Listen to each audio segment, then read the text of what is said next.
हे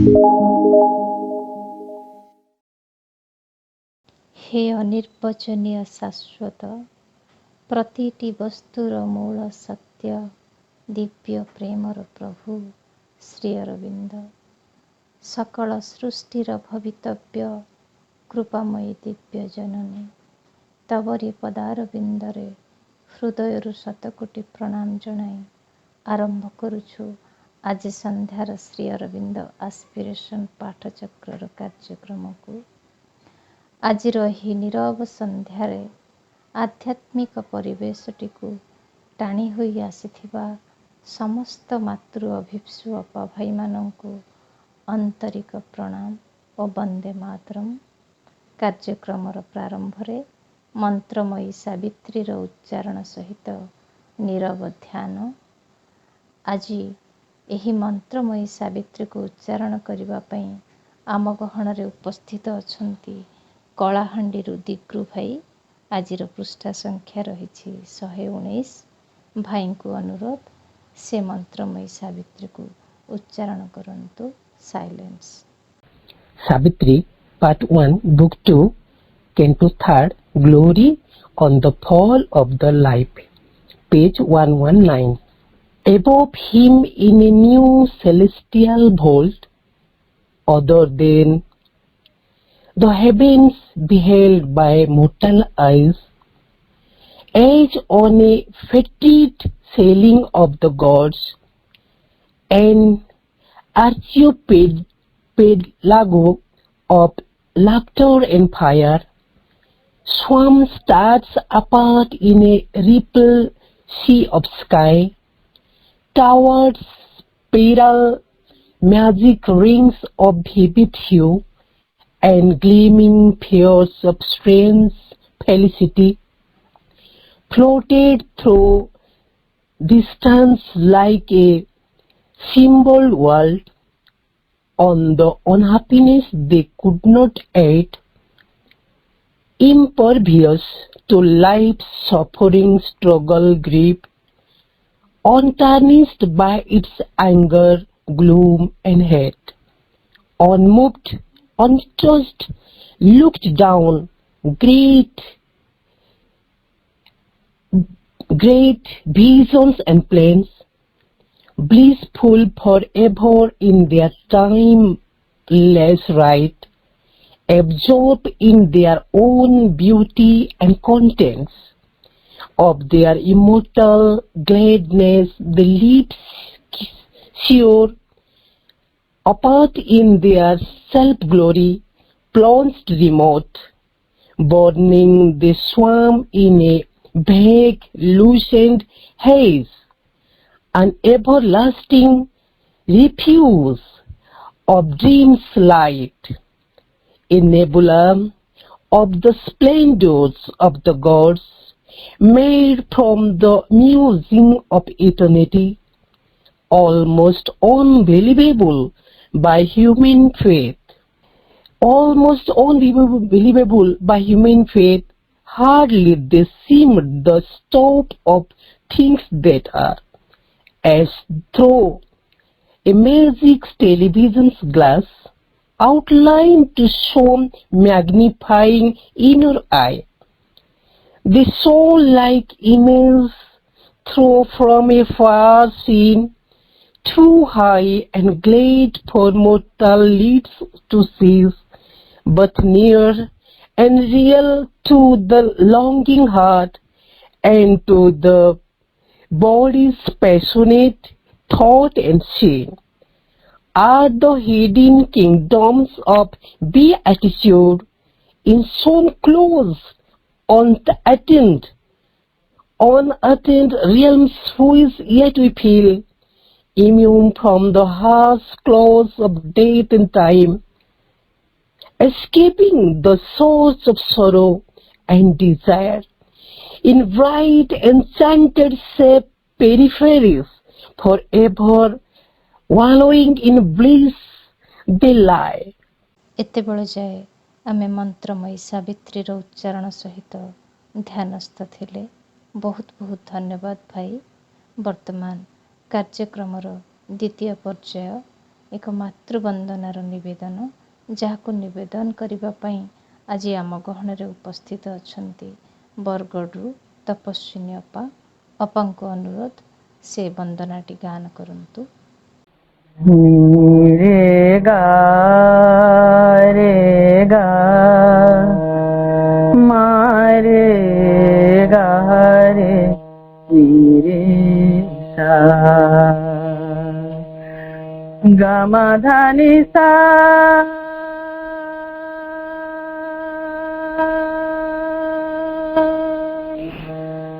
सा नि दादा पापा मागा मारे गा रे सा गा धानी सा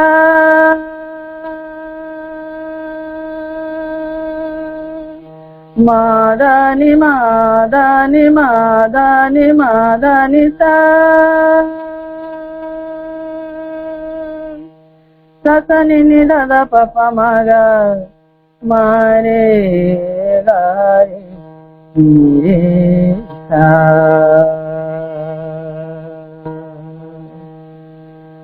जगत जननी प्रज्ञा प्रदायिनी नयने कारुण्य झर जगत जननी प्रज्ञा प्रदायिनी नयने कारुण्य झर कुकनद परि जुगल चरण कुकनद परि जुगल चरण प्रणामे तोर पयर नयने कारुण्य झर जगत जननी प्रज्ञा प्रदायिनी नयने कारुण्य झर अमाप ज्ञानर कोश बही अछ तुमे तो विज्ञानमयी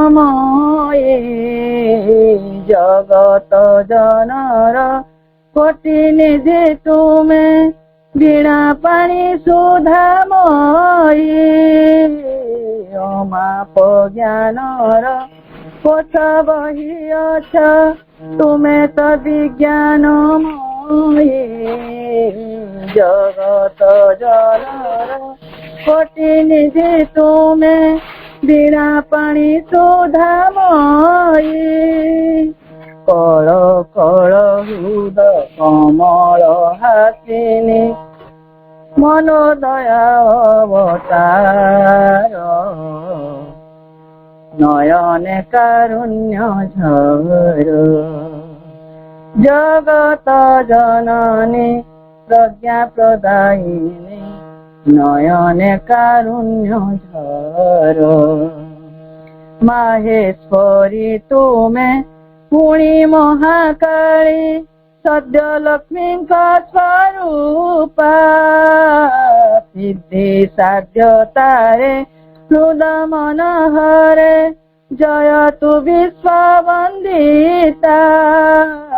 माहेश्वरी तुमे पुणी महाकाली सद्य लक्ष्मी स्वरूपा सिद्धि साध्यतारे हृद मन हरे जयतु विश्ववंदिता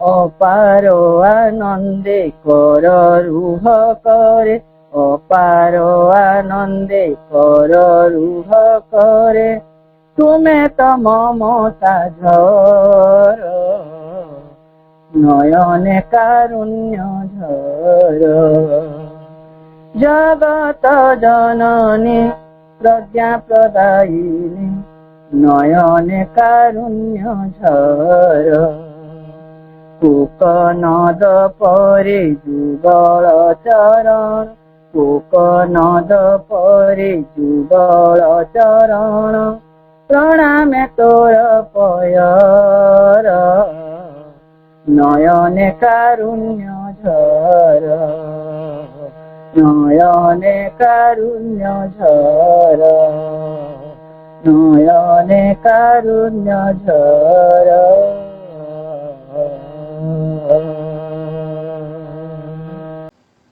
କାରୁଣ୍ୟର ମୂର୍ତ୍ତ ରୂପ ଶ୍ରୀମାଙ୍କର ସ୍ୱରୂପକୁ ନେଇ ଅପାଙ୍କର ବନ୍ଦନାଟି ବେଶ୍ ହୃଦୟସ୍ପର୍ଶୀ। ବହୁତ ବହୁତ ଧନ୍ୟବାଦ ଅପା ଏହିଭଳି ଏକ ଭକ୍ତି ସମାହିତ ବନ୍ଦନାଟି ପାଇଁ। ତେବେ କାର୍ଯ୍ୟକ୍ରମର ପରବର୍ତ୍ତୀ ପର୍ଯ୍ୟାୟରେ ଏକ ନୂତନ ବିଷୟବସ୍ତୁର ଧାରାବାହିକ ଆଲୋଚନା, ଯାହା ମାଙ୍କ ଅସୀମ କରୁଣାରୁ ସମ୍ଭବ ହୋଇପାରିଛି। ପ୍ରତି ଗୁରୁବାର ସନ୍ଧ୍ୟା କାର୍ଯ୍ୟକ୍ରମରେ collected works of Shri Aurobindo volume 32ର ଧାରାବାହିକ ଆଲୋଚନାର ଆରମ୍ଭ ହୋଇଛି, ଯାହାକୁ ଆଲୋଚନା କରିବା ପାଇଁ ବରଗଡ଼ରୁ ରମେଶ ଭାଇ ସହମତି ପ୍ରଦାନ କରିଛନ୍ତି। ଆଜିର ଆଲୋଚ୍ୟ ବିଷୟ ଫ୍ରିଡମ୍ ଫ୍ରମ୍ ପାଷ୍ଟ। ବର୍ତ୍ତମାନ ରମେଶ ଭାଇଙ୍କୁ ଅନୁରୋଧ କରିବି ସେହି ବିଷୟଟିକୁ ଉପସ୍ଥାପନ କରନ୍ତୁ। ଭାଇ। କରୁଣାମୟୀ ମା ପରମ ପ୍ରଭୁ ଶ୍ରୀ ଅରବିନ୍ଦ ଏହି ଅନଲାଇନ ଏସ୍ପିରେସନ ପାଠଚକ୍ରରେ ଓଡ଼ିଶାର ବିଭିନ୍ନ ପ୍ରାନ୍ତରୁ ଯୋଡ଼ି ହୋଇଥିବା ସମସ୍ତ ମାତୃପ୍ରେମୀ ଭାଇ ଭଉଣୀମାନେ, ଆପଣମାନଙ୍କୁ ସମସ୍ତଙ୍କୁ ଆଜିର ଏହି ଅନଲାଇନ ପାଠଚକ୍ର କାର୍ଯ୍ୟକ୍ରମରେ ଶ୍ରଦ୍ଧା ଏବଂ ଶୁଭେଚ୍ଛା। ଆମେ ଗୋଟେ ସ୍ୱତନ୍ତ୍ର ଗୋଟେ ଟପିକ ରଖିଛୁ ଏବଂ ଫ୍ରିଡମ୍ ଫ୍ରମ୍ ଦ ପାଷ୍ଟ, ସେ ଯେଉଁ ବିଷୟଟି ଆଲୋଚିତ ହେବ ମା ଶ୍ରୀ ଅରବିନ୍ଦଙ୍କ ଯୋଗ ଏବଂ ଦର୍ଶନର ଆଲୋକରେ ଅତୀତର ବନ୍ଧନରୁ ମୁକ୍ତି, ଅତୀତର ଶୃଙ୍ଖଳରୁ ମୁକ୍ତି ବା ଅତୀତର ବିଭିନ୍ନ ପ୍ରକାର ବିଧାନରୁ ସ୍ୱାଧୀନତା, ଆମେ ଯେଉଁ ଭାଷାରେ ବି ତାକୁ କହିପାରିବା ଫ୍ରିଡମ୍ ଫ୍ରମ୍ ଦ ପାଷ୍ଟ। ତ ଭାଇ ଭଉଣୀମାନେ, ଆମେ ସମସ୍ତେ ମା ଶ୍ରୀ ଅରବିନ୍ଦଙ୍କୁ ଜୀବନର ଆରାଧ୍ୟ ଭାବେ ଗ୍ରହଣ କରିଛେ। ମାଙ୍କର ଅହେତୁକୀ କୃପା ନହେଲେ ଏଭଳି ଗୋଟିଏ ଘଟଣା ଘଟେ ନାହିଁ। ଅତୀତରେ ହୁଏତ କୋଉ ଜନ୍ମରେ ମାଙ୍କ ସହିତ ଆମର ସାକ୍ଷାତ ହେଇଥିଲା, ବୁଝାମଣା ହେଇଥିଲା, ଚୁକ୍ତିନାମା ହେଇଥିଲା, ଏଗ୍ରିମେଣ୍ଟ ହେଇଥିଲା। ଆମର ଆତ୍ମା ସହିତ ମା ବା ପରମଙ୍କର କିଛି ଗୋଟିଏ ବୁଝାମଣା ହେଇଥିଲା ଏବଂ ହୁଏତ ଆମେ ଅତୀତରେ କୋଉ ଜନ୍ମରେ ମାଙ୍କୁ କଥା ଦେଇଥିଲେ, ଗୋଟିଏ ଜନ୍ମରେ କେବେ ହୁଏତ ତାଙ୍କ କାର୍ଯ୍ୟରେ ଆମେ ସହଯୋଗୀ ହେବା। ଏଭଳି ଗୋଟିଏ ସମୟ ଆସିବ, ମାଙ୍କ ସେହି ଦୁଇଟି ଦିବ୍ୟ ଚକ୍ଷୁ ସହିତ ଆମର ଚକ୍ଷୁ ମିଶିବ। ମାଙ୍କ ପଦସ୍ପର୍ଶର ସ୍ପର୍ଶ ବା ତାର ଯେଉଁ ସମ୍ମାନ ଆମେ ଅନୁଭବ କରିବା। ମାଙ୍କ ଓଠରୁ ଯେଉଁ ଇମୋର୍ଟାଲ ସ୍ମାଇଲ, ଅମରତ୍ୱର ହସ ବାହାରେ ଏବଂ ଏ ସୃଷ୍ଟିର ସକଳ ଦୁଃଖ ଯନ୍ତ୍ରଣାର ଅବସାନ ହେଇଯାଏ। ସେହି ପ୍ରକାର ଗୋଟିଏ ଅନୁଭବ, ସେହି ପ୍ରକାର ଗୋଟିଏ ସମ୍ପର୍କ ମାଙ୍କ ସହିତ ଆମ ଯୋଡ଼ି ହେବ, ହେଇଛି। ମା ବି କଥା ଦେଇଥିଲେ କୋଉ ଜନ୍ମରେ କେବେ ସନ୍ତାନ ହିସାବରେ ତୁମ ସହିତ ମୋର ସାକ୍ଷାତ ହେବ ଏବଂ ହୁଏତ ଆମର ଆତ୍ମା ବି ମାଙ୍କୁ କଥା ଦେଇଥିଲେ ତାଙ୍କ ସହିତ ତାଙ୍କ ଚେତନାରେ ଜୀବନଟିଏ ବଞ୍ଚିବାର ସଂକଳ୍ପ କରିବା ପାଇଁ। ସେ ସଂକଳ୍ପରେ ଆମେ କେତେ ଦୂର ପାରଙ୍ଗମ ହୋଇଛୁ ବା ଆମେ କେତେ ଦୂର ସଫଳ ହୋଇଛୁ ସମୟ କହିବ। ତଥାପି ଆମେ ଯଦି ଅନ୍ତତଃ ଏହି ଜୀବନରେ ମାଙ୍କୁ ଅନ୍ତରଙ୍ଗ ଭାବରେ ଶ୍ରଦ୍ଧାର ସହିତ ଭଲ ପାଇପାରିବା, ମାଙ୍କ ପାଇଁ ଏ ଜୀବନଟି ନିବେଦିତ କରିପାରିବା, ତାହେଲେ ନିଶ୍ଚିତ ଭାବରେ ଏ ଜୀବନଟା ସାର୍ଥକ ହେବ। ଭାଇ ଭଉଣୀମାନେ, ଯେଉଁମାନେ ମା ଶ୍ରୀ ଅରବିନ୍ଦଙ୍କ ଯୋଗ ଏବଂ ଦର୍ଶନର ଅନୁଗାମୀ, ନିଶ୍ଚିତ ଭାବରେ ଏହି କଥାଟା ବୁଝିବା ଦରକାର ଯେ ଆମେ ପ୍ରକୃତିରେ ଭବିଷ୍ୟତର ହେବାକୁ ଚାହୁଁ ନା ଆମେ ଅତୀତର ଜୀବନଟି ବଞ୍ଚିବାକୁ ଚାହୁଁ, ନା ବର୍ତ୍ତମାନ ଯାହା କିଛି ସୁଖ ଭୋଗ ବିଳାସ ଆମ ସାମ୍ନାରେ ଆଣି ଅଜାଡ଼ି ଦେଇଛି, ସେ ବର୍ତ୍ତମାନର ସେହି ସୁଖ ସମ୍ଭୋଗ ଭିତରେ ଜୀବନଟି ବଞ୍ଚିବାକୁ ଚାହୁଁ। ସାଇକିଲ୍ସ ଅଫ୍ ଟାଇମ୍ ଯୋଉଟା କୁହାଯାଉଛି, ସମୟ ଚକ୍ର ଯୋଉଟା ଅଛି, କାଳଚକ୍ର, ଆମେ ସମସ୍ତେ ଜାଣିଛୁ ତାର ତିନୋଟି ପର୍ଯ୍ୟାୟ ଅଛି। ଗୋଟିଏ ପାଷ୍ଟ ଅଛି, ଅତୀତ ଅଛି, ଗୋଟିଏ ପ୍ରେଜେଣ୍ଟ ଅଛି, ବର୍ତ୍ତମାନ ଅଛି, ଗୋଟିଏ ଫ୍ୟୁଚର ଅଛି, ଭବିଷ୍ୟତ ଅଛି।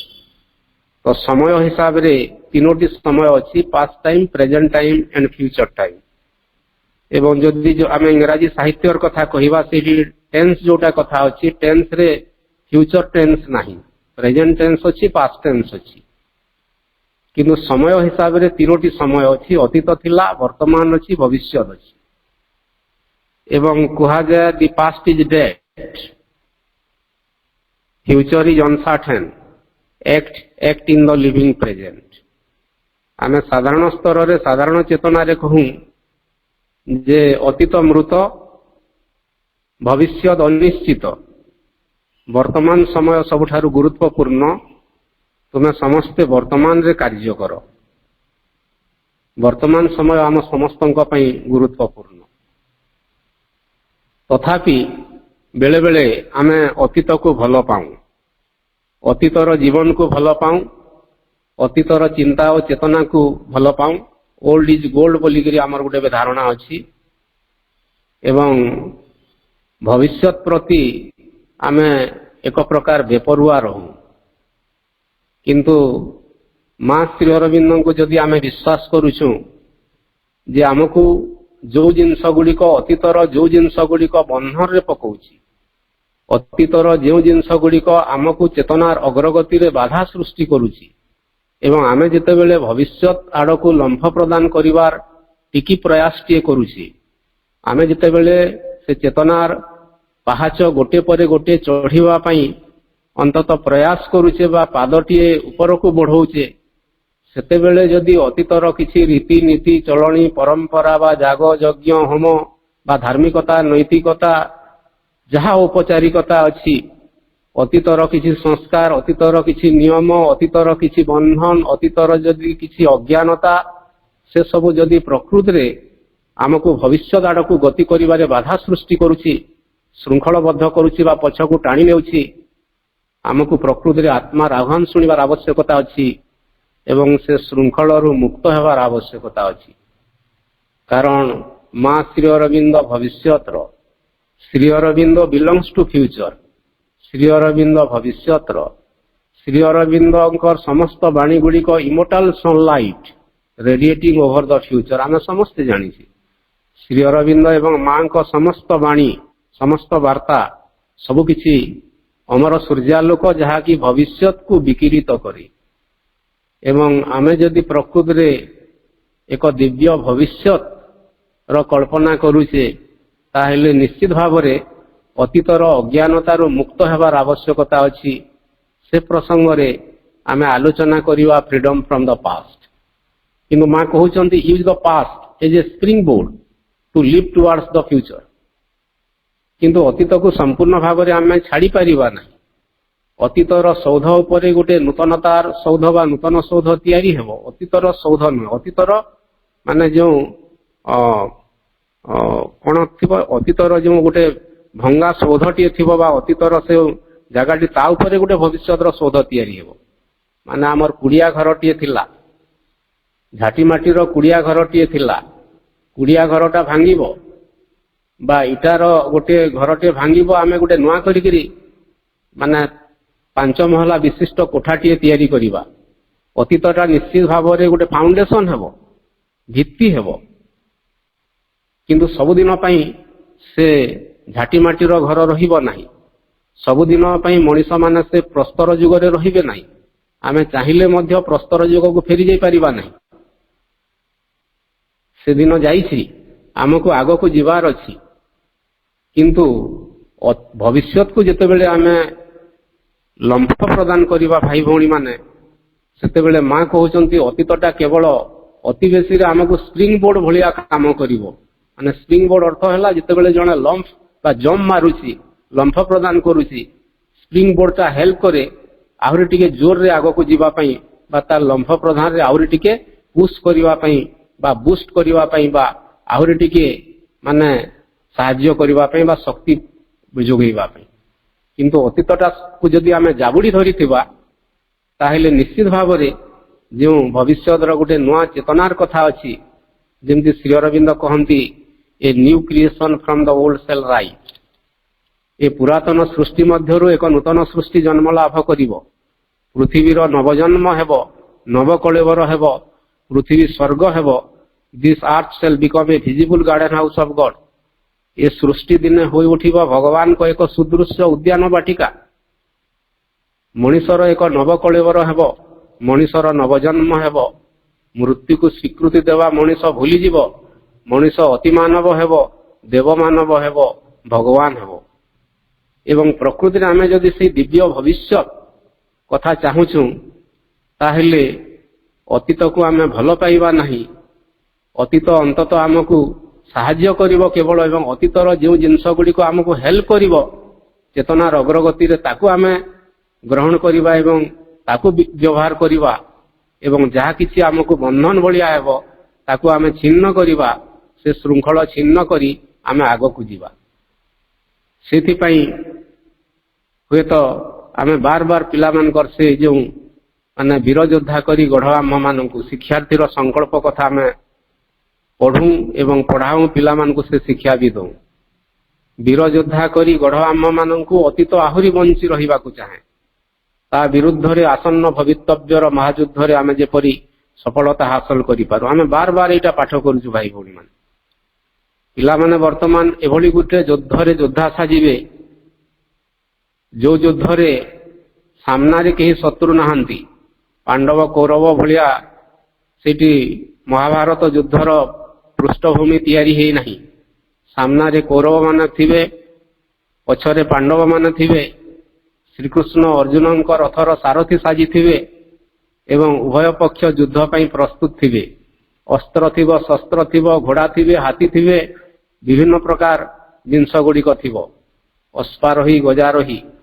କିନ୍ତୁ ଏଇଟା ଏଭଳି ଏକ ଆମର ଯୁଦ୍ଧ, ଏଭଳି ଏକ ବିପ୍ଳବ ଯାହାକୁ କୁହାଯାଏ ସାଇଲେଣ୍ଟ ସ୍ପିରିଚୁଆଲ ରିଭଲ୍ୟୁସନ। ଏ ସାଇଲେଣ୍ଟ ସ୍ପିରିଚୁଆଲ ରିଭଲ୍ୟୁସନ ଏକ ନୀରବ ଆଧ୍ୟାତ୍ମିକ ବିପ୍ଳବ, ମା ଶ୍ରୀ ଅରବିନ୍ଦଙ୍କର ପୂର୍ଣ୍ଣ ଯୋଗ ଏବଂ ପୂର୍ଣ୍ଣାଙ୍ଗ ଶିକ୍ଷା।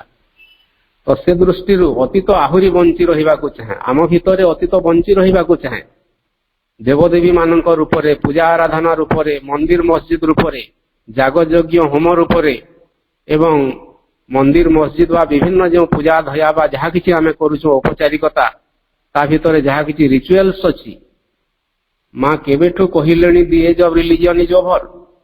1956 ମସିହାରୁ ମା କହି ସାରିଲେଣି the age of religion is over. ଧର୍ମର ଯୁଗ ସରିଗଲା, ମନ୍ଦିର ମସଜିଦର ଯୁଗ ସରିଗଲା, ପୂଜା ପାର୍ବଣର ଯୁଗ ସରିଗଲା। 33 କୋଟି ଦେବଦେବୀ ସମସ୍ତେ ମାଙ୍କ ଭିତରେ ମର୍ଜ କରି ସାରିଲେଣି। ଶ୍ରୀ ଅରବିନ୍ଦଙ୍କ ଭିତରେ ଶ୍ରୀକୃଷ୍ଣ ମର୍ଜ କରି ସାରିଲେଣି ସିଦ୍ଧି ଦିବସରୁ। 1926 ମସିହା ନଭେମ୍ବର 24 ତାରିଖରୁ ଆମେ ସମସ୍ତେ ଜାଣିଛୁ ଯେ ମାଙ୍କ ଭିତରେ ଯଦି ସବୁ ଦେବଦେବୀ ଅଛନ୍ତି, ପ୍ରଭୁ ଶ୍ରୀ ଅରବିନ୍ଦ ଯଦି ଅତିମାନସ ଦିବ୍ୟ ଅବତାର, ଅବତାର ବା ପୂର୍ଣ୍ଣାବତାର, 64 କଳାର ଅବତାର, ଏବଂ ସେ ଯଦି ସତରେ କଳ୍କି ଅବତାର, ସତରେ କଣ ସେ ପ୍ରକୃତିରେ ଅବତାର, ଆମେ ଜାଣିଛୁ। ଅବତାର ପ୍ରସଙ୍ଗକୁ ଯିବା ନାହିଁ, ଆପଣମାନେ ଆଲୋଚନା ପ୍ରସଙ୍ଗରେ ଗୁଡ଼ାଏ ଜିନିଷ ଜାଣିଛନ୍ତି ଭାଇ ଭଉଣୀମାନେ। ତ ଯଦି ଆମେ ମା ଶ୍ରୀ ଅରବିନ୍ଦଙ୍କୁ ପ୍ରକୃତିରେ ଅନ୍ତରଙ୍ଗତାର ସହିତ ଗ୍ରହଣ କରିବାକୁ ଚାହୁଁ, ତାହେଲେ ନିଶ୍ଚିତ ଭାବରେ ସେ ଧାର୍ମିକତାରୁ ବା ଧର୍ମର ବନ୍ଧନରୁ, ସେ ନୈତିକତାର ବନ୍ଧନରୁ ଆମକୁ ମୁକ୍ତ ହେବାକୁ ପଡ଼ିବ, ଯୋଉଟା ଅତୀତର ପାଷ୍ଟର। କିନ୍ତୁ ମା ଶ୍ରୀ ଅରବିନ୍ଦଙ୍କ ସମସ୍ତ ଗ୍ରନ୍ଥ ଭବିଷ୍ୟତର। ମା ଶ୍ରୀ ଅରବିନ୍ଦ ଭବିଷ୍ୟତର। ଶ୍ରୀ ଅରବିନ୍ଦଙ୍କର ସାବିତ୍ରୀ ଗ୍ରନ୍ଥ, ଯାହାକି ଇଂରାଜୀ ସାହିତ୍ୟର ସର୍ବବୃହତ କାବ୍ୟ, the greatest epic in English literature. ତ ସେଇଟା ଭବିଷ୍ୟତର ବେଦ ହେବ, ଭବିଷ୍ୟତର ମନ୍ତ୍ର ହେବ ଏବଂ ତା ଭିତରେ ମାନବ ସମାଜର ଅତୀତ ଅଛି, ବର୍ତ୍ତମାନ ଅଛି, ଭବିଷ୍ୟତ ଅଛି। ତ ଏହି ପ୍ରସଙ୍ଗକୁ ଆମେ ଟିକେ ଆଗେଇ ନେବା ଭାଇ ଭଉଣୀମାନେ। ଶ୍ରୀ ଅରବିନ୍ଦଙ୍କର CWSA ବା ଶ୍ରୀ ଅରବିନ୍ଦଙ୍କର ଲେଖାର ଗୋଟିଏ ମେସେଜରୁ। ଏବଂ ଶ୍ରୀ ଅରବିନ୍ଦ କହୁଛନ୍ତି development into forms is imperative rule of effective manifestation. ଇଂରାଜୀରେ ମୁଁ ଟିକେ ପଢ଼ିଦେବି, ଓଡ଼ିଆଟା ବୁଝେଇବି, କାରଣ ଶ୍ରୀ ଅରବିନ୍ଦ ଇଂରାଜୀରେ ଲେଖିଛନ୍ତି ଏବଂ ଇଂରାଜୀରେ ତାଙ୍କର ମୂଳ ଚେତନା ଅଛି। ଟିକେ ତାଙ୍କ ଲେଖାଟା ପଢ଼ିଲେ ଅନ୍ତତଃ ତା ଭିତରେ ଗୋଟେ ସମ୍ମାନ ଆସେ, ତରଙ୍ଗ ଆସେ, ଶକ୍ତି ଆସେ। ଆମେ ବୁଝିବା ପାଇଁ ପଢ଼ିବା ନାହିଁ, ଅନ୍ତତଃ ସେ तरंग ପାଇଁ ସେ ଶକ୍ତି ପାଇଁ ସେ ଚେତନା ପାଇଁ ସେ ସ୍ପନ୍ଦନ ପାଇଁ ଆମେ ପଢିବା। ଏବଂ ଶ୍ରୀ ଅରବିନ୍ଦ କହୁଛନ୍ତି ଡେଭଲପମେଣ୍ଟ ଇନଟୁ ଫର୍ମସ୍। ଭଗବାନ ଅରୂପ ଥିଲେ ରୂପ ପ୍ରକାଶ କଲେ। ଭଗବାନ ସଚ୍ଚିଦାନନ୍ଦ ପରମ ଚେତନା ସେ ନିଶ୍ଚେତନା ଭିତରକୁ ବୁଡ଼ିଗଲେ ଏବଂ ନିଶ୍ଚେତନା ଭିତରୁ ଧୀରେ ଧୀରେ ଗୋଟେ ପରେ ଗୋଟେ ପାଖଡା ମିଳି ସେ ନିଜକୁ ପ୍ରକାଶ କରୁଛନ୍ତି। ତ ଏଇଟା ହେଉଛି ଗୋଟେ ଇଫେକ୍ଟିଭ ମ୍ୟାନିଫେଷ୍ଟେସନ ବା ଭଗବାନଙ୍କର ଗୋଟେ ସ୍ୱପ୍ରକାଶନ ଏବଂ ଗୋଟେ ପରେ ଗୋଟେ ରୂପ ସେ ନିଜକୁ ପ୍ରକାଶ କରନ୍ତି। ଗୋଟେ ସମୟରେ ସବୁ କିଛି ଜଡ଼ ଥିଲା, ଜଡ଼ ଭିତରୁ ପ୍ରାଣ ସ୍ପନ୍ଦନ ହେଲା, ତାପରେ ଧୀରେ ଧୀରେ ମାନେ ଆସିଲେ ଆମେ ସମସ୍ତେ ବିବର୍ତ୍ତନ କ୍ରିୟା ଜାଣିଛେ, ଆଲୋଚନା କରିବାର ଆବଶ୍ୟକତା ନାହିଁ। ଏବଂ ପ୍ରାଣୀମାନଙ୍କ ଭିତରୁ ପୁଣି ମାନେ ମାଙ୍କଡ ମାନଙ୍କର ଗୋଟେ କ୍ରମ ବିବର୍ତ୍ତନ ଘଟି ମନ ଆସିଲା, ମାଇଣ୍ଡ ଆସିଲା। ମଣିଷ ଭିତରେ ବର୍ତ୍ତମାନ ଭଗବାନ ଅଛନ୍ତି, ନିଜକୁ ପ୍ରକାଶ କରିଛନ୍ତି। କିନ୍ତୁ ମେନ୍ ଇଜ ଏ ଟ୍ରାନଜିସନାଲ ବିଙ୍ଗ, ମଣିଷ ଏକ ମଧ୍ୟବର୍ତ୍ତୀ ସତ୍ତା। ମଣିଷ ଭିତରେ ଭଗବାନ ଅଟକି ଯିବେ ନାହିଁ। ମଣିଷ ଭିତରୁ ପୁଣି ଥରେ ଭଗବାନ ଦେବମାନବ ବା ଅତିମାନବ ରୂପରେ ନିଜକୁ ପ୍ରକାଶିତ କରିବେ। ଏବଂ ଏହିପରି ଭାବରେ ଭଗବାନ ଗୋଟେ ପରେ ଗୋଟେ ରୂପରେ ନିଜକୁ ପ୍ରକାଶ କରନ୍ତି। Yet all truth and practice too strictly formulated becomes old and loses much of its virtue.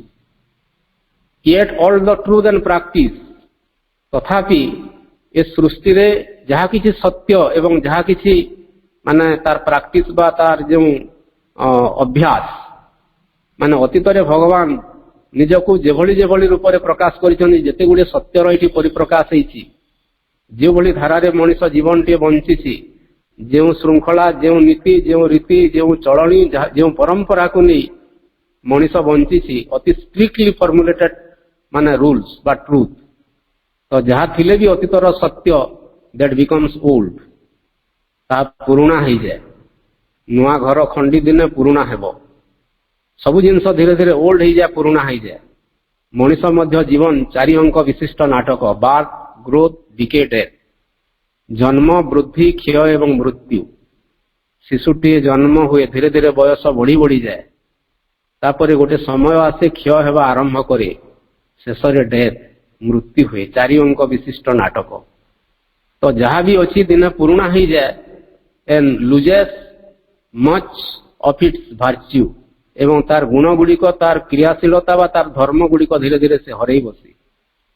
It must be constantly renovated by fresh streams of spirit. एवं श्री अरविंद कहते पुराना जिनस को पुणी रिनोवेट करिवार आवश्यकता अछि। पुराना घरे आम सब रही पारिबा नहीं, मझे मझे रिपेयरिंग दरकार पड़े।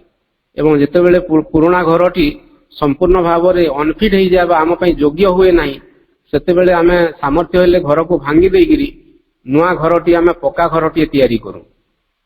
तो से दृष्टि एठी श्री अरविंद कहउछंती जे अतीत रे जहाँ किछि गुण धर्म थिला बा अतीतर जहाँ किछि प्रकाशन थिला, तो से सब धीरे धीरे पुराना हो जाए एवं तार मूल्यबोध को हरई बसे एवं ताकू नियत प्रति मुहूर्त रे रिनोवेट करिवा बा नवनिर्माण करिवार आवश्यकता पड़े। रिजुनिवेट बा ता भितरे नव चेतना नव उत्साह नव उद्दीपना भरिवार आवश्यकता पड़े। एवं आमको से the dead and dying vehicle and changing it बोली कहता, जो डेड एंड डाइंग व्हीकल आमे जो माने गोटे आधार रे वर्तमान यात्रा करजो बा जो व्हीकल बा गोटे मेसिन बा जंत्र रे आमे यात्रा करजो बा गोटे गाड़ी ही पारे मोटर गाड़ी ही पारे, तो धीरे धीरे सेटा मध्य पुराना हो जाए एवं अतीतर सबु जिनस गुड़िक गोटे मृतबत कि गोटे डेड कि डाइंग आइदर किसी मरी जाए कि किसी मृतबत रही जाए। To be perpetually reborn is the condition of a material immortality. तो ये मेसेज रो शेष रे श्री अरविंद कहउछंती टू बी परपेचुअली रिबॉर्न, निरत प्रति मुहूर्त रे कंटिन्यूअसली अविच्छिन्न भाव वा निरवच्छिन्न भाव आमको चेतनार एक नवजन्म को ग्रहण करने को पड़े। परपेचुअली रिबॉर्न, रिबॉर्न बोले पुनर्जन्म, is the condition of a material immortality. Material माने स्थूल अमरत्व। এটা गोटे बड़ तात्विक कथा कि बुझार अच्छे भाई भौणी मैंने जे श्री अरविंद गोटे मेटेरियल इमोर्टालिटी कथा कहते, स्थूल बा दैहिक अमरत्वर कथा कहते। आत्मार अमरत्व कथा अतीतर सबु योगी माने कहिसंती। आत्मा अजर अमर नैन छिन्नंती शस्त्राणी नैव दहंती पावक। आत्मा को अस्त्र काटी पारे नहीं बा शस्त्र काटी पारे नहीं, निया पोड़ी पारे नहीं, पानी बुड़े पारे नहीं, पवन उड़े पारे नहीं, एटा समस्ते जानिछु। आत्मा अविनाशी अजर अमर, आत्मा परमात्मा सहित मिसिबो, एटा पुराना युग बा पुरातन युग। किंतु श्री अरविंद कहउचंती this body shall remember God. एई पंचमहाभूत रे तैयारी शरीर भगवान को स्मरण करिवो, भगवान को जंत्र हेबो एवं ए शरीरर मृत्यु हेबो नहीं। न तस्य जरा न व्याधि न मृत्यु प्राप्तस्य योगाग्निमय शरीरम। न तस्य जरा न व्याधि न मृत्यु। मनीष एभली एक योगयुक्त शरीरटीए तैयारी करि पारे जो शरीरर न तस्य जरा, जो शरीर को जरा स्पर्श करि पारे नहीं, व्याधि स्पर्श करि पारे नहीं, न तस्य मृत्यु, एपरिकी मृत्यु मध्य स्पर्श करि पारे नहीं। तो से दृष्टि श्री अरविंद ए स्थूल देहर अमरत्व बा शरीरर अमरत्वर कथा कहउछंती। तो एटा मध्य दिन संभव हेबो, किंतु सेथिपई आमको जो पुराना मेसीन टी अछि बा पुराना शरीर टी अछि बा पुराना जो उपादान टी अछि, आधार टी अछि, ताकू हमको कांस्टेंटली निरवच्छिन्न भाव रे रिनोवेट करिवार आवश्यकता अछि with fresh streams of spirit. अति ताजा स्ट्रीम, स्ट्रीम बोले झरणार जो उत्सवा एटा बा झरणार जो स्रोत, कौन स्रोत? चेतनार स्रोत स्पिरिट। से भगवान कर बा मांकर चेतनार स्रोत सहित बा से स्रोतस्विनी सहित आमर ए शरीर को बा आमर चेतना को बा आमर आधार को जोड़िबार अछि, जार फलस्वरूप आमर चेतनार नवजन्म हेबा प्रति मुहूर्त रे एवं आमे भविष्यत पई योग्य हेबा। ए प्रसंग रे मु आ गोटे श्री अरविंदंकर गोटे कविता अछि, ए फ्रीडम फ्रॉम द पास्ट बा अतीतर श्रृंखलरू मुक्त हेबार आवश्यकता काहीकि रहिछि से प्रसंग रे। एवं कवितार शीर्षक हेउछि in the moonlight.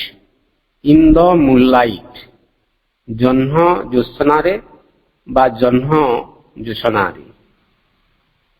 The old self perish, सहजिया कथा। दि ओल्ड सेल्फ पेरिस, पुरातन दिने नष्ट हो जीवो। इट सेल पास अवे, यह दिने चली जीवो। आमे चाहिले मध्य पछकु फेरी परिबा नाही। भगवान एबे चाहिले मध्य पुणी थरे से मत्स्यावतार बा कच्छप अवतार को फेरी जीवे नहीं, कारण अवतार क्रिया रे भगवान ए सृष्टिर विवर्तन धारा को गोटे पहाच आग को नहीं नहीं आसीछंती एवं से पछकु फेरिबे नहीं। ए विवर्तन क्रिया कदापि पछकु फेरिबो नहीं। आउ गोटे लुमिनस फ्यूचर बा ज्योतिर्मय भविष्यत आड़कू निश्चित भाव में भगवान आमको नहीं जीवे बा ए सृष्टि को नहीं जीवे। And all the iron hands that ring about man's wide expansion shall at last give away. And all the iron hands, एवं ए सृष्टि रे अतीत रे जो आयरन हैंड्स बा किछि लोहबद्ध नियम कठोर नीति नियम गुड़ाक थिला बा श्रृंखला गुड़ाक थिला, that shall at last give away, ताहा दिन रास्ता छाड़ी देबो। माना अतीत रो जहा श्रृंखला गुड़िक थिला, सॉरी श्रृंखला गुड़िक थिला, बंधन गुड़िक थिला, जो रीतिनीति चलनी परंपरा बा पूजा पार्वण जहा किछि भी आमे कहिबा, जहा कि मनीष को गोटे धार्मिकतार बंधन बांधि देछि, प्रकृत आध्यात्मिकतार स्वाद चाखिबारे साहाय्य करि नाही बा अंततः बाधा सृष्टि करिछि, ताहा दिन रास्ता छाड़ी देबो, गिव अवे। भविष्य आड़को आमर जो यात्रा चेतनार यात्रा ता पई से बाट छाड़ी देबो। दि आयरन एज इज एंडेड। एवं श्री अरविंद ये कहले से लोह श्रृंखल जुग बा लोह जुग एवं सरीगलाणी। कि जुग आरंभ है? Golden, the age of gold, सुवर्ण जुग आरंभ है। सुवर्ण माने एटा होची सुप्रामेंटाल फोर्स बा अतिमानस चेतनार प्रतीक। प्रभु श्री अरविंद 40 वर्ष काल तपस्या कले, अतिमानस शक्तिर अवतरण है एवं से अतिमानस शक्ति वर्तमान कार्य करुची। 1950 मसीहा डिसेम्बर 5 तारिख रे जेते बेले श्री अरविंदर शरीर को अतिमानस शक्तिर अवतरण है, आमे समस्ते जानी जे गोटे गोल्डन लाइट हेकरी रहिला, सेटा गोटे सुवर्ण आलोक तार गोटे ज्योति सार्किल हेकरी तांकर शरीर रे रहिला। तो तो से गोटे नुआ अतिमानस दिव्य जुग आसिलानी एवं अतीतर से जुगटा सरीगलानी। Only now the last fierce spasm of the dying past shall shake the nations. मु केवल ओडियाटा कहि दउछि कारण अनेक गुडे जिंस आलोचना करिवार अछि, समय टिके कम होई जिवो। एवं एठी श्री अरविंद कहउचंती इन द लाइट कवितार ई पंक्ति रे जे आयरन एजटा सरी जाइछि बा पुराना जुग सरी जाइछि। गोटे अर्थ रे आमे कहू कली जुग केबेठु विदाय नै सारिलानी सूक्ष्म जगत रे।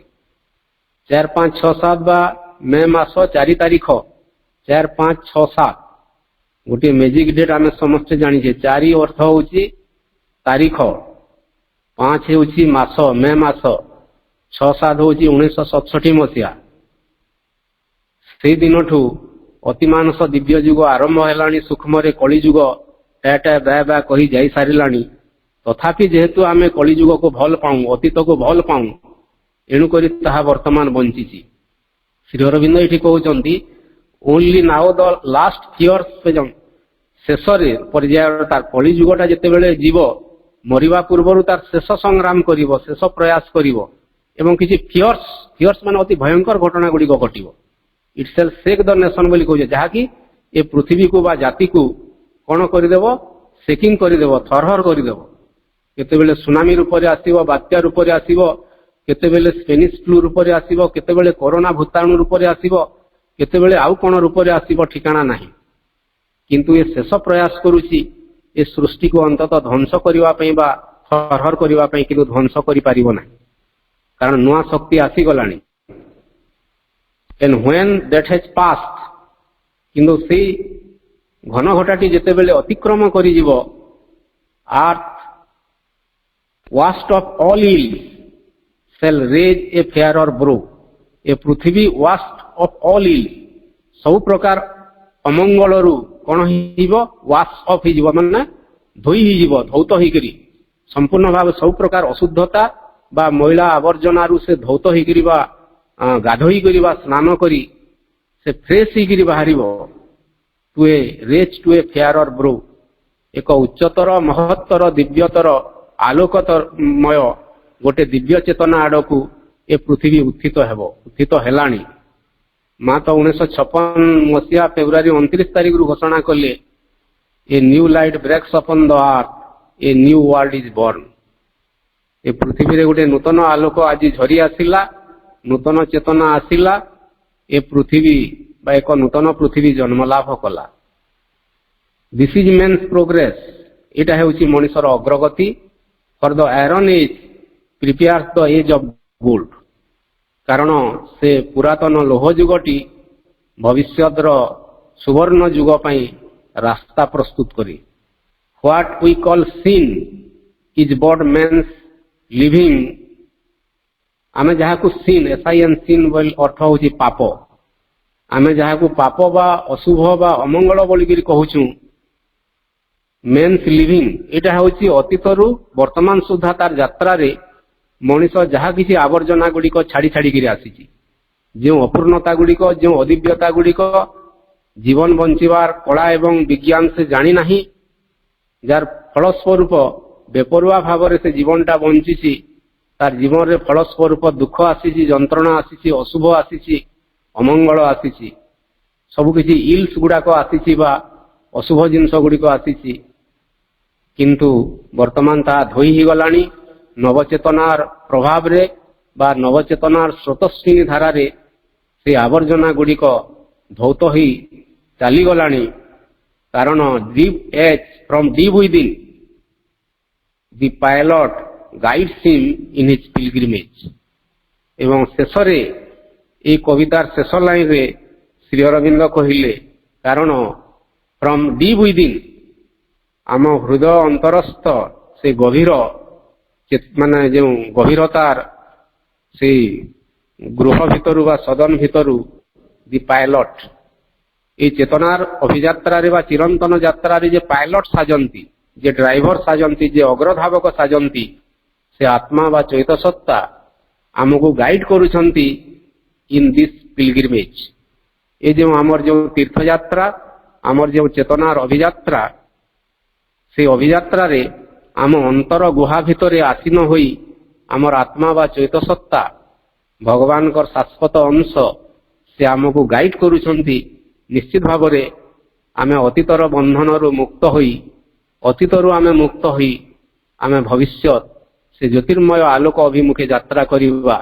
एबे सुरंग मझिरे अछु अंधकार अछि रास्ता कष्टकर जना पड़ू नहीं हुए तो आमर जीवन रे बा भाग्य रे आलोक मिलिबो ना नाही नथिबा अंधकार किंतु माँ कहउचंती सुरंग सेपारी रे आलोक अछि युद्ध शेष रे विजय अछि।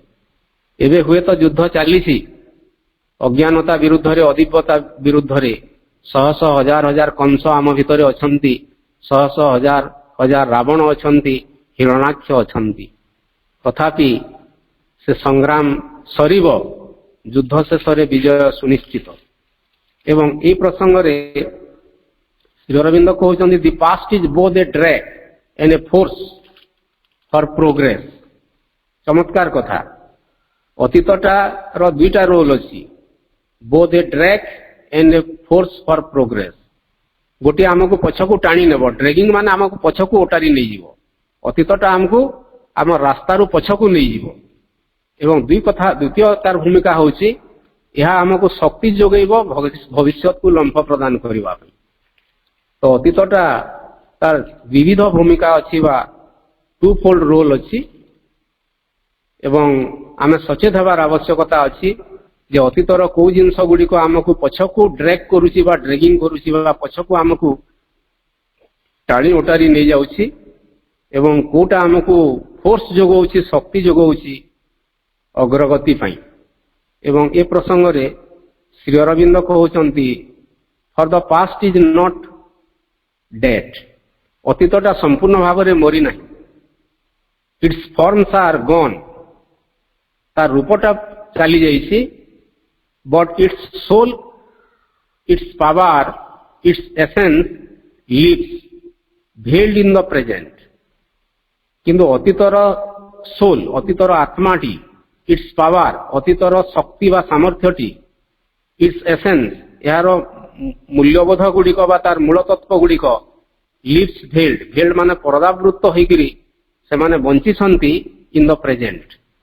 ये वर्तमान जुग रे मध्य अतीतर से समस्त चेतना गुड़िक लुचिगिरी रहिछि किंतु आमको से अतीतर से जिनस गुड़िक मुक्त हेबार आवश्यकता अछि।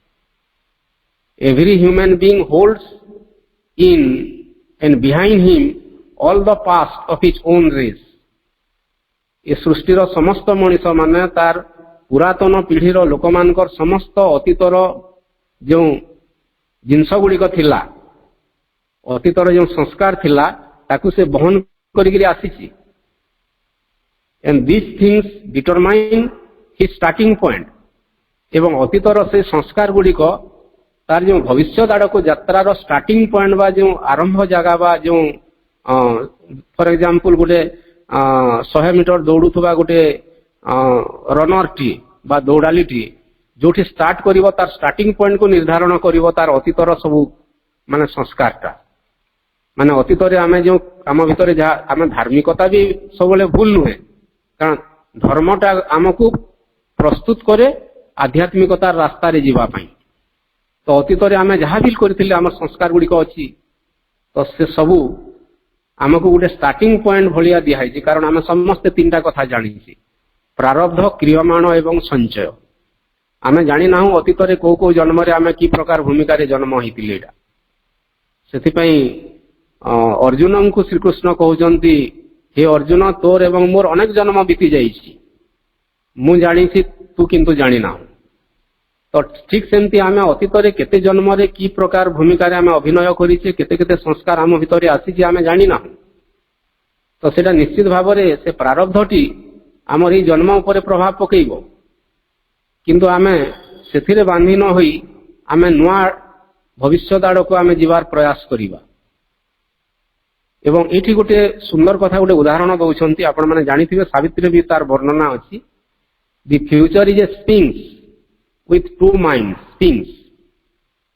आमे सिंहासुरी कथाटा जानिछे मिसर देशर सिंहासुरी गोटे अति भयंकर बा गोटे विचित्र जीव गोटे मस्तिष्क अच्छी बा गोटे मुंड अच्छी गोटे स्त्री लोकर किंतु शरीर अच्छी गोटे सिंहर तो सिंहासुरी बोलिकी कहुच्छी एवं मिसर देशर जो वर्णना आम जाचे गोटे किंवदंती बा गोटे उपाख्यान आपण मैंने शुणिथिबे तो मिसर देशर से राजरास्तार जो कड़े गोटे छोटिया पहाड़ अच्छी से पहाड़ उपरे गोटे सिंहासुरी बसीची भयंकर पंजा मेलेकिरी एवं से बाट दे जो पथिक माने जाउछंती से समस्त को एक रहस्यमय प्रश्न करुची एवं से प्रश्नर उत्तर जो माने दे पारु नहांती से ऊपर जम मारुची बा लंफ प्रदान करुची एवं तार भयंकर पंजारे बा क्लच रे से व्यक्ति को से उठे नहीं जाउची एवं ताकू से भक्षण करुची एवं तार सेठी मृत्यु होउची एवं एमती से रास्ता देगी शह शह हजार हजार पथिक जाई सारिलेनी से माने से मिसर सिंहासुरीर अति रहस्यमय प्रश्नर उत्तर दे पारि नाहंती एवं से माने मृत्युवरण करिसंती एवं गोटे दिन मिसर देशर राजकुमार ओडिपस से बाट देकिरी पथिक साजिसंती एवं मिसर देशर सिंहासुरीर सामना से छिड़ा हेले एवं वर्तमान से क्यों रहस्यमय प्रश्न पचारुची से प्रश्न आमे टिके सुनिबा एवं वर्तमान से सिंहासुरी अति भयंकर स्वर रे कहिला हे युवक हे पथिक तुमे सेठी अटकी जाओ तुमे गोटे पाद जदि आग को जीव मोर प्रश्नर उत्तर न दे ताहेले मु तुमको हत्या करिबी बा तुमर मृत्यु सुनिश्चित वर्तमान राजकुमार ओडिपस अटकी गले एवं से तार प्रश्न वर्तमान उत्थापन कले हे मनीष हे युवक हे राजकुमार तुमे कहि पारिबो कि एभली केउ जीव अछि जो जीवटी सकाळ समय रे 3 पादरे चले सकाळ समय रे 4 पादरे चले तापरे दिन बेला 2 पादरे चले एवं संध्या समय रे 3 पादरे चले हे युवक तुमे कहि पारिबो कि किए से ही जीव किए से जे सकाळ समय रे 4 पादरे चले दिन समय रे 2 पादरे चले एवं संध्या समय रे 3 पादरे चले राजकुमार ओडिपस किछि समय नीरव रहिले एवं तापरे स्ट्रेट सीधा सड़क निर्भय रे स्थिर संकल्प नहीं से सिंहासुरीर 2 आखि सहित तांकर आखि मिले से उत्तर देले हे सिंहासुरी तुमे जो प्रश्न पचारुछ से प्रश्नर उत्तर मु I am the answer to your question मु हेउची तुम प्रश्नर से उत्तर मु अर्थ हेउची मनीष मनीष हेउची सेई जीव जेते बेले से जन्म हुए जीवनर आद्य समय सेते बेले से शिशु होई थाए एवं से 4 गोड़े चली छोट शिशु माने से माने 4 गोड़े चलती से माने चली माने ठिया ही जानी न थांती चलीबा शिखी न थांती से माने घोसारी घोसारी होकरी बा रंगी रंगी करी चलती तो तापरे जेते बेले से मानकर बयस बड़ हुए दिन बेला आसिला 2 पादरे आमे चालू 2टी हाथ एवं 2टी गोड़ गोड़े आमे चालू किंतु शिशु समय रे गोड़ हाथ सबु जाक आमर आग को जीवारे बा चलीबारे साहाय्य करी तापरे जेते बेले मनीषटी वृद्ध हो जाए जीवनर सायान्न आसे सेते बेले तार गोड़ 2टा मध्य चलीबारे साहाय्य करि पारंती नाही गोटे बाड़ीर आवश्यकता पड़े गोटे स्टिक आशा बाड़ी तो सेटा 3 गोड़र कथा कहा जाउची तो जेते बेले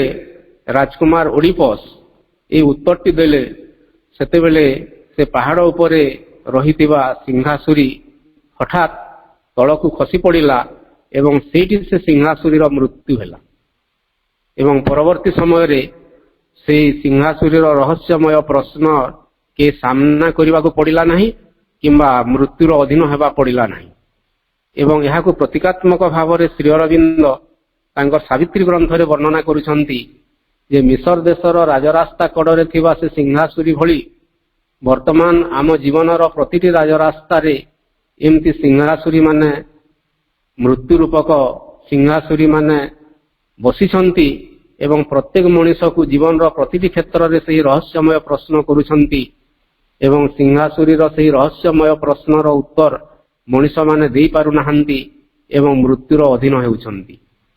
କିନ୍ତୁ ଗୋଟେ ସମୟ ଆସିବ ମଣିଷ ସେହି ପ୍ରଶ୍ନର ଉତ୍ତର ପାଇବ।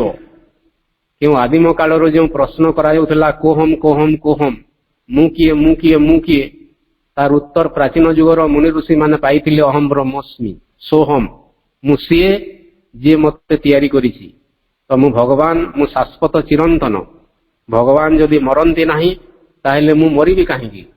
ଏହି ପ୍ରଶ୍ନର ଉତ୍ତର ମଣିଷ ଖୋଜିବ ଏବଂ ମଣିଷ ମୃତ୍ୟୁଞ୍ଜୟୀ ହେବ, ଏହା ନିଶ୍ଚିତ ଭାବରେ ନିରେ ସମ୍ଭବ। ଏବଂ ସେଥିପାଇଁ ଶ୍ରୀ ଅରବିନ୍ଦ କହିଲେ ସେ ସ୍ପିଙ୍କ୍ସ ବା the future is like a sphinx, ଯେ କ'ଣ କରେ it gives itself and resist, ଦୁଇଟା କାମ କରେ। ସେ ଆମକୁ ବାଧା ବି ସୃଷ୍ଟି କରେ ଏବଂ ଆମକୁ ନୂଆ ରାସ୍ତା ବି ଦେଖାଏ। We have to face the future's offer of death as well as its offer of life। ତ ଫ୍ୟୁଚର ବା ଭବିଷ୍ୟତର ଦୁଇଟି ଅଫର ଅଛି ବର୍ତ୍ତମାନ ପାଇଁ, ଗୋଟେ ଅଫର ଅଫ ଡେଥ୍, ଗୋଟେ ଅଫର ଅଫ ଲାଇଫ। ତ ଆମକୁ ସେ ଡେଥର ଅଫରକୁ ସେ ମାନେ ରିଜେକ୍ଟ କରିବାକୁ ପଡ଼ିବ, ଯୋଉଟା ଅତୀତର କଥା। କିନ୍ତୁ ଫ୍ୟୁଚର ପାଇଁ ଆମର ଯେଉଁ ଅଫର ଅଫ ଲାଇଫ ବା ଗୋଟେ ନୂଆ ଜୀବନର ଶାଶ୍ୱତ ଚିରନ୍ତନ ଜୀବନର ଯେଉଁ ଅଫର ଅଛି ଆମକୁ ଦଉଛନ୍ତି ଭଗବାନ, ଆମକୁ ତାହା ଗ୍ରହଣ କରିବାର ଅଛି। ଏବଂ ଶ୍ରୀ ଅରବିନ୍ଦ କହିଲେ the time spirit destroys the forms of the past. Time spirit ମାନେ କାଳର ଯେଉଁ ସ୍ପିରିଟ ଅଛି ବା ଆତ୍ମା ଅଛି, ଯେଉଁ କାଳଚକ୍ର ଅଛି, ତାର ଯେଉଁ ଚେତନା ଅଛି, ସେ ଅତୀତର ସମସ୍ତ ରୂପକୁ ସେ ଡେଷ୍ଟ୍ରଏଜ୍ করে বা ଧ୍ୱଂସ କରିଦିଏ। କାରଣ ଅତୀତ ଧ୍ୱଂସ ନହେଲେ ତାର ଧ୍ୱଂସ ସ୍ତୂପ ଉପରେ ଭବିଷ୍ୟତର ସୌଧ ତିଆରି ହେବ ନାହିଁ। ତ ସେ ଦୃଷ୍ଟିରୁ ଆମକୁ ଅତୀତର ଶୃଙ୍ଖଳରୁ ମୁକ୍ତ ହେବାକୁ ପଡ଼ିବ। ସମୟ ଯେହେତୁ କମ୍ ଅଛି ମୁଁ ଡିଟେଲ ଆଉ ଯାଉନାହିଁ। ଏବଂ ଏ ପ୍ରସଙ୍ଗରେ ଦୁଇ ତିନିଟା କଥା ଧାର୍ମିକତା ଉପରେ ମା ଶ୍ରୀ ଅରବିନ୍ଦ ଚମତ୍କାର କଥା କହୁଛନ୍ତି ଯେ ଆମ ପାଇଁ ପ୍ରତିବନ୍ଧକ ବେଶୀ ପରିମାଣରେ ସାଜନ୍ତି କଷ୍ଟମ୍ସ ଆଣ୍ଡ ଟ୍ରେଡିସନ୍ସ। ଏବଂ ମା କହିଲେ କଷ୍ଟମ୍ସ ଆଣ୍ଡ ଲ ମେ ବି ଅଲ୍ଟର୍ଡ। ଆମର ଯେଉଁ ହିନ୍ଦୁ ସମାଜରେ ଯାହା କିଛି ପ୍ରଥା ଅଛି, ପରମ୍ପରା ଅଛି, ସଂସ୍କୃତି ଅଛି, ରୀତିନୀତି ଚଳଣି ଅଛି, ଦୁର୍ଗା ପୂଜା କଲେ ଆଉ କ'ଣ କ'ଣ ପୂଜା କଲେ ଏବଂ ସେ ଯେଉଁ ମାନେ ପ୍ରସେସନ, ସେ ଯେଉଁ ଆଲୋକମାଳା ସଜ୍ଜା ଏବଂ ପେଣ୍ଡାଲ ସଜେଇବା, ମୂର୍ତ୍ତି ତିଆରି କରିବା, ପ୍ରସେସନ କରିବା, ମଦ ପିଇକିରି ଏବଂ ସେ ଯାହା କିଛି ବନ୍ଧନ ଗୁଡ଼ାକ ଅଛି, ମନ୍ଦିରରେ ଘଣ୍ଟ ବାଜୁଥିବ, ଶଙ୍ଖ ବାଜୁଥିବ, ଉନ୍ମାଦନାର ସହିତ ଏକ୍ସାଇଟିଂ ୱେରେ ଆମେ ପ୍ରାର୍ଥନା କରୁଥିବା, କିନ୍ତୁ ଚେତନାର କିଛି ବି ଅଗ୍ରଗତି ହେଉନଥିବ। ଆମେ ବିଭିନ୍ନ ପ୍ରକାର ଯାଗ ଯଜ୍ଞ ହୋମ କରୁଥିବା, କିନ୍ତୁ ଯୋଉଠି ଥିଲେ ସେଇଠି ଥିବା, ସେଇ ରାଗ ଥିବ, କ୍ରୋଧ ଥିବ, ଅଭିମାନ ଥିବ, ଲାଭ କିଛି ନାହିଁ। ଏବଂ ଆଧ୍ୟାତ୍ମିକତା କଥା ହେଉଛି it begins directly with a change of consciousness. ଆଧ୍ୟାତ୍ମିକତାର ଜୀବନ ହେଉଛି it begins directly with a change of consciousness. ଚେତନାର ଗୋଟେ ପରିବର୍ତ୍ତନ ବା ରୂପାନ୍ତରରୁ ଆଧ୍ୟାତ୍ମିକତାର ଯାତ୍ରା ହୁଏ, ଧାର୍ମିକତାର କଥା ନୁହେଁ। ତ ସେଥିପାଇଁ Hindu society has certain arrangements and habits which are merely customary. There is no proof that they existed in ancient times, nor any realizations, nor any reason where they should last into the future। ମା ସ୍ପଷ୍ଟ ଶ୍ରୀ ଅରବିନ୍ଦ କହୁଛନ୍ତି, ସ୍ପଷ୍ଟ ଭାବରେ କହିଲେ ଯେ ହିନ୍ଦୁ ସମାଜରେ ଅନେକ ଗୁଡ଼ିଏ ପ୍ରଥା ପରମ୍ପରା ଅଛି, ଅନେକ ହେବିଟ୍ସ ଅଛି, ଅଭ୍ୟାସ ମଧ୍ୟ ଅଛି, ଯାହା ମିୟରଲି କଷ୍ଟମେରୀ, ଯାହା ପ୍ରଥା ବା ପାରମ୍ପରିକ। There is no proof that they existed. ସେଟା ସତରେ ସେଗୁଡ଼ାକ କିଛି ଅତୀତରେ ଥିଲା ବୋଲି କିଛି ପ୍ରମାଣ ନାହିଁ। ଏନ୍ସିଏଣ୍ଟ ଟାଇମରେ ବା ପୁରାତନ ଯୁଗରେ ଏଭଳି କିଛି ଆମେ ସମସ୍ତେ ଜାଣିଛେ। ବହୁତ ଜିନିଷ ବିଭିନ୍ନ ସମାଜରେ, ବିଭିନ୍ନ ସଂସ୍କୃତିରେ, ବିଭିନ୍ନ କମ୍ୟୁନିଟିରେ ବିଭିନ୍ନ ପ୍ରକାର ଟ୍ରେଡିସନ ଗୁଡ଼ାକ ଅଛି। ପୂଜା ଧୟା ଆମେ ବହୁତଟେ କରୁଛେ, ବଳି ପ୍ରଥା ବି ଅଛି। ଆଦିବାସୀ ମାନେ ବିଭିନ୍ନ ପ୍ରକାର ଦେବଦେବୀ ମାନଙ୍କୁ ମାନେ ପୂଜା କରନ୍ତି, ବଳି ଦିଅନ୍ତି। ଅତି ଘୃଣ୍ୟ ଭୟଙ୍କର ପ୍ରଥା ଗୁଡ଼ିକ ବି ଅଛି। ହଜାର ହଜାର ଶହ ଶହ ସଂଖ୍ୟାରେ ପଶୁମାନଙ୍କୁ ବଳି ଦିଆଯାଉଛି, କୋଉଠି ମଣିଷ ବଳି ଦିଆଯାଉଛି, କୋଉଠି ଆଉ କ'ଣ ଦିଆହଉଛି। ତ ପ୍ରଥା ପରମ୍ପରା ନାଁରେ ତାର ସତ୍ୟତା କେତେ ଥିଲା ନଥିଲା ଆମେ ନ ଜାଣି ଆମେ ତାହାକୁ କେବଳ ଗ୍ରହଣ କରୁ, ଯାହାକି ଆମକୁ ଅତୀତର ବନ୍ଧନରେ ବାନ୍ଧି ଦିଏ ଏବଂ ଭବିଷ୍ୟତର ସେଇ ନୂଆ ଜୀବନ ପାଇଁ ଆମକୁ ବାଧା ସୃଷ୍ଟି କରେ। ଏବଂ ମା ଶ୍ରୀ ଅରବିନ୍ଦ ଏଠି କହିଲେ there is no reason where they should last into the future. ତ ସେମାନେ କାହିଁକି ଭବିଷ୍ୟତ ଯୁଗରେ ବା ଭବିଷ୍ୟତ ପାଇଁ ସେମାନେ ରହିବେ ତାର କିଛି କାରଣ ନାହିଁ।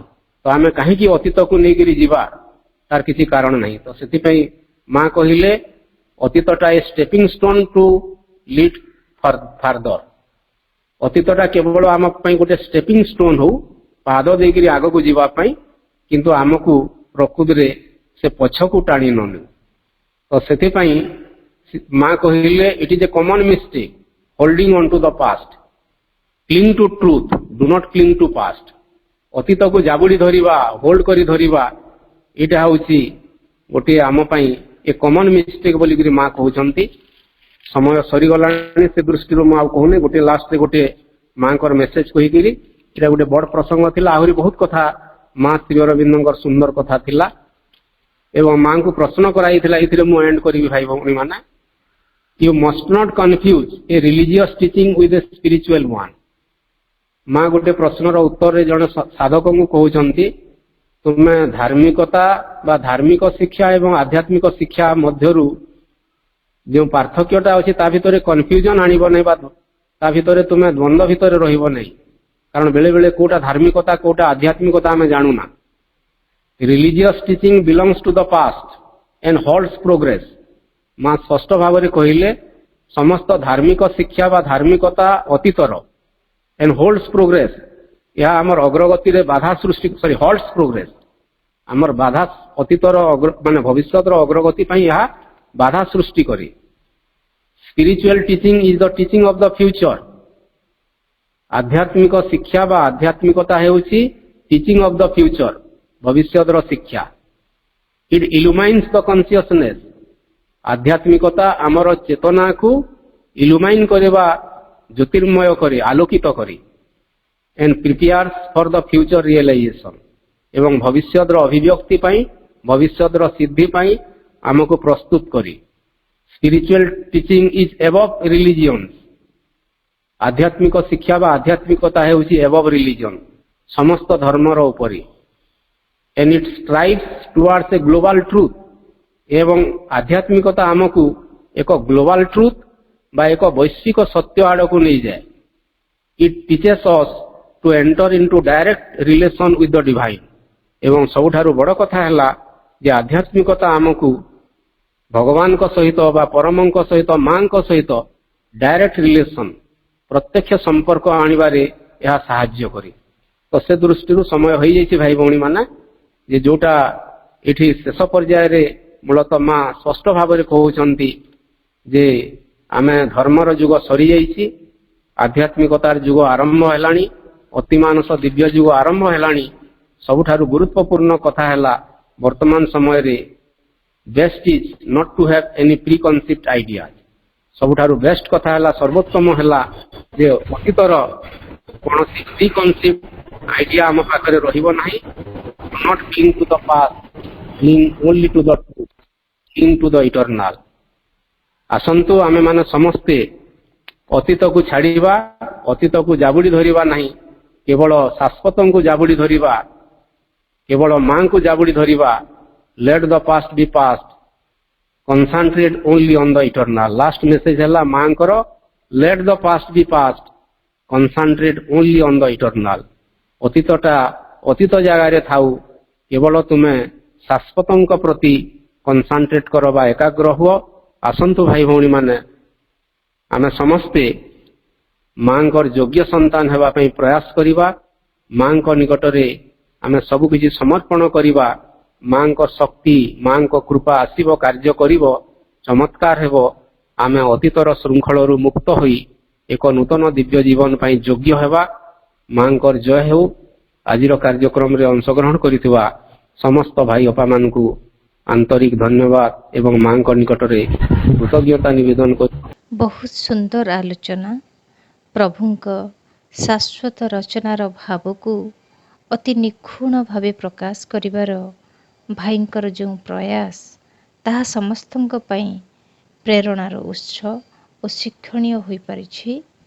ସତରେ ଅତୀତରେ ବିତାଉଥିବା ଜୀବନର ଏକ ସମୟରେ ଯାହା ପରିଣାମ ବୋଲି ଅବବୋଧ ହେଉଥିଲା, ଆଜି ମନେ ହୁଏ ଭବିଷ୍ୟତ ଜୀବନରେ ତାହା କେବଳ ଗୋଟିଏ ପ୍ରସ୍ତୁତି ମାତ୍ର, ଅତୀତର ବନ୍ଧନରୁ ମୁକ୍ତି, ଯାହା ଆମ ସଭିଙ୍କ ଭବିଷ୍ୟତର ଭବ୍ୟ ନୂତନ ଜୀବନ ପାଇଁ ଅପରିହାର୍ଯ୍ୟ।